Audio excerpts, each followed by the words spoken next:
ମୋଦିଙ୍କ ସଭାରେ ପ୍ରତିଭା ଦେଖାଇଲେ ମନୀଷା। ଗତ 5 ତାରିଖ ଦିନ ଓଡ଼ିଶା ଗସ୍ତରେ ଆସିଥିଲେ ପ୍ରଧାନମନ୍ତ୍ରୀ ନରେନ୍ଦ୍ର ମୋଦି।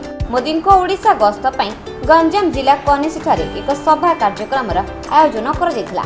ଏହି କାର୍ଯ୍ୟକ୍ରମରେ ଲକ୍ଷ ଲକ୍ଷ ଲୋକଙ୍କ ସମାଗମ ଦେଖିବାକୁ ମିଳିଥିଲା। ତେବେ ପ୍ରଧାନମନ୍ତ୍ରୀଙ୍କ ଉଦ୍ଦେଶ୍ୟରେ ଚିତ୍ର ଆଙ୍କି ପ୍ରଧାନମନ୍ତ୍ରୀଙ୍କ ମନମୁଗ୍ଧ କରିଛନ୍ତି ମନୀଷା, ଯିଏକି ରଙ୍ଗୋଲି ସହ ଚିତ୍ର ଆଙ୍କିବାରେ ରୁଚି ରଖିଛନ୍ତି।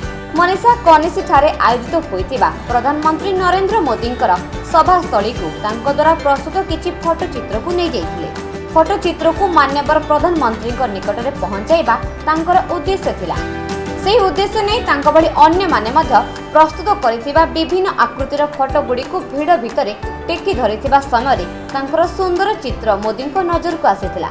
ଏହାପରେ ସେ ତାଙ୍କ ସିକ୍ୟୁରିଟିକୁ ନିର୍ଦ୍ଦେଶ ଦେଇ ସେ ଫଟୋ ସବୁ ନେଇ ଆସିଥିଲେ ଏବଂ ସେହି ସୁନ୍ଦର ଚିତ୍ରକୁ ଦେଖି ଓଡ଼ିଆରେ ଅଭିଭାଷଣ ଦେଇଥିଲେ।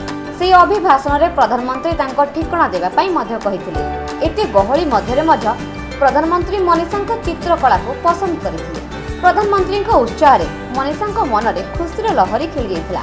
ଏଥିସହ ସେ ଓଡ଼ିଆ ଭାଷାର ଗୁଣଗାନ କରିବା ସହିତ ଓଡ଼ିଆ ଜାତିକୁ ଭାରି ସରଳ ଓ ସ୍ୱାଭିମାନୀ ବୋଲି ସମାବେଶ ସ୍ଥଳରେ କହିଥିଲେ। ତେବେ ଚିତ୍ରକାର ମନୀଷାଙ୍କ ସେହି ଫଟୋ ଚିତ୍ରରେ ପ୍ରଧାନମନ୍ତ୍ରୀ ମୋଦିଙ୍କ ସହ ମା ବୁଢ଼ୀ ଠାକୁରାଣୀ ଓ ଜଗତର ନାଥ ଶ୍ରୀ ଜଗନ୍ନାଥଙ୍କ ସୁନ୍ଦର ଚିତ୍ର ଚିତ୍ରିତ କରିଥିଲେ।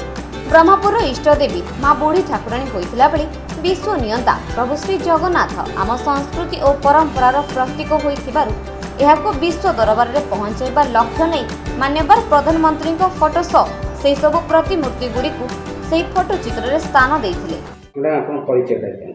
ମନୀଷା ଦାସ, ପୁରୁଣା ସାହି, ଖଡ଼ାସିଙ୍ଗି, ବ୍ରହ୍ମପୁର, 42 ନମ୍ବର ୱାର୍ଡ।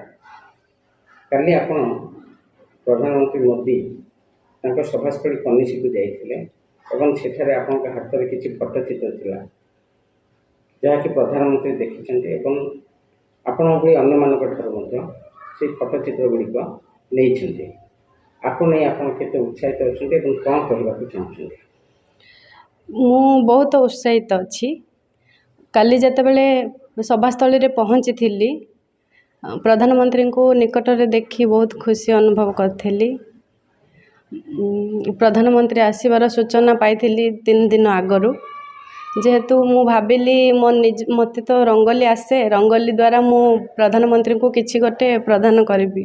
ଏହା ଭାବି ନିଜ ହାତରେ ରଙ୍ଗୋଲି ମାଧ୍ୟମରେ ପ୍ରଧାନମନ୍ତ୍ରୀଙ୍କର ପ୍ରତିଛବି ଆଉ ଆମ ବ୍ରହ୍ମପୁରର ଠାକୁରାଣୀ ମାଙ୍କର, ମା ବୁଢ଼ୀ ଠାକୁରାଣୀ ପ୍ରତିଛବି ଅଙ୍କନ କରି ଫ୍ରେମ୍ ବନେଇ ପ୍ରଧାନମନ୍ତ୍ରୀଙ୍କୁ ପ୍ରଦାନ କରିବାକୁ ଯାଇଥିଲି। ସଭାରେ ଯେହେତୁ ବହୁତ ଭିଡ଼ ଥିଲା, ପ୍ରଧାନମନ୍ତ୍ରୀଙ୍କର ନିକଟତର ହେବା ଏତେ ବି ସମ୍ଭବ ହୋଇପାରୁନଥିଲା। କିନ୍ତୁ ମୁଁ ଚେଷ୍ଟା କରୁଥିଲି କେଉଁଭଳି ଭାବରେ ପହଞ୍ଚି ମୁଁ ପ୍ରଧାନମନ୍ତ୍ରୀଙ୍କୁ ପ୍ରଦାନ କରିବି। ଏତେ ବି ସମ୍ଭବ ହେଉନଥିଲା। ମୁଁ ସାଇଟ୍ରେ ଥିଲି। ପ୍ରଧାନମନ୍ତ୍ରୀ ଯେତେବେଳେ ଅଭିଭାଷଣ ଦେଉଥିଲେ ସଭାରେ, ହଠାତ୍ ତାଙ୍କର ନଜର ପଡ଼ିଲା ଯେ ମୁଁ ସାଇଟ୍ରେ ଠିଆ ହେଇ ମୋର ଫଟୋ ଚିତ୍ର ଦେଖିଥିବାରୁ ସେ ହଠାତ୍ ତାଙ୍କର ସିକ୍ୟୁରିଟିକୁ କହି ମୋର ଫଟୋ ଚିତ୍ର 2ଟି ଆଣିବା ପାଇଁ କହିଥିଲେ। ଆସିକିରି ସେମାନେ ନେଲେ ଯେତେବେଳେ ମୁଁ ବହୁତ ଖୁସି ହେଲି। ପ୍ରଧାନମନ୍ତ୍ରୀଙ୍କୁ ପାଖରେ ଦେଖିବାର ସୁଯୋଗ ମଧ୍ୟ ପାଇଥିଲି। ସେ ମୋତେ ଦେଖିପାରିନଥିଲେ, କିନ୍ତୁ ମୋର ଫଟୋ ଚିତ୍ର ଦେଖିଥିବାରୁ ମୁଁ ବହୁତ ଖୁସି ଅଛି। ପ୍ରଧାନମନ୍ତ୍ରୀ ଯେହେତୁ ଆମର ବ୍ରହ୍ମପୁରକୁ ଆସିଲେ, ସେଇଥିପାଇଁ ପ୍ରଧାନମନ୍ତ୍ରୀଙ୍କର ପ୍ରତିଛବି ଅଙ୍କନ କରିଥିଲି। ଆଉ ଜଗନ୍ନାଥ ହେଉଛନ୍ତି ବିଶ୍ୱକର୍ତ୍ତା, ବିଶ୍ୱର ଭଗବାନ, ତାଙ୍କର ମଧ୍ୟ ଆଙ୍କିଥିଲି। ଆମର ମା ବୁଢ଼ୀ ଠାକୁରାଣୀ, ଯିଏକି ବ୍ରହ୍ମପୁରର ମା ବୁଢ଼ୀ ଠାକୁରାଣୀ, ସେଇଥିପାଇଁ ଅଙ୍କନ କରିଥିଲି। ଜଗନ୍ନାଥ ହେଲେ ବିଶ୍ୱ ନିୟନ୍ତା ଆଉ ଆମର ପ୍ରଧାନମନ୍ତ୍ରୀ ହେଲେ ବିଶ୍ୱଗୁରୁ। ଯେହେତୁ ଆମର ଜଗତର ବିଶ୍ୱ ନିୟନ୍ତା ଜଗନ୍ନାଥ ବିଶ୍ୱଗୁରୁଙ୍କୁ ଆଶୀର୍ବାଦ ଦିଅନ୍ତୁ, ସେଇଥିପାଇଁ ମୁଁ ଅଙ୍କନ କରିଥିଲି। ବ୍ରହ୍ମପୁର ମହାନଗର ଅନ୍ତର୍ଗତ 42 ନମ୍ବର ୱାର୍ଡ଼ର ଖଡ଼ାସିଂ ପୁରୁଣା ସାହି ବାସିନ୍ଦା।